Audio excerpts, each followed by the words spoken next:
Buenas a todos, gente. Aquí Kira haciendo un video tutorial del RPG Maker VX6. En el anterior episodio vimos las diferentes opciones en las músicas y en este vamos a hacer lo mismo pero con los efectos de sonido de fondo. Entonces, voy a copiar este evento, lo voy a pegar aquí. Voy a copiar este y lo voy a pegar aquí. ¿Vale? El primero, tengo el poder de cambiar la BGS, Background Sound. ¿Vale? Entonces voy a ponerle aquí BGS 1, 2 y 3. Y cuando seleccionamos nada, desvanecer BGS durante 5 segundos. Entonces, ahora vamos a seleccionar los Background Sound. En la segunda página de comandos de evento, música y sonido, tenemos aquí reproducir BGS.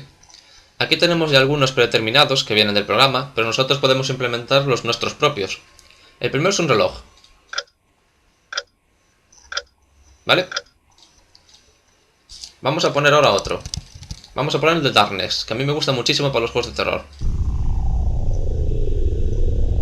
¿Vale?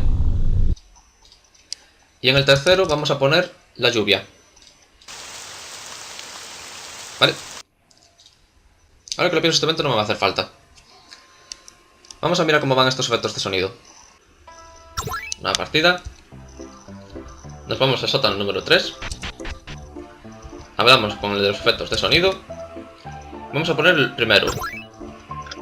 ¿Vale? Vemos que está sonando el sonido, el del reloj. Para que lo escuchemos mejor. Vamos a parar la música. ¿Vale? Vamos a mirar el segundo. ¿Vale? Ha cambiado a este efecto de sonido de fondo, en plan muy turbio.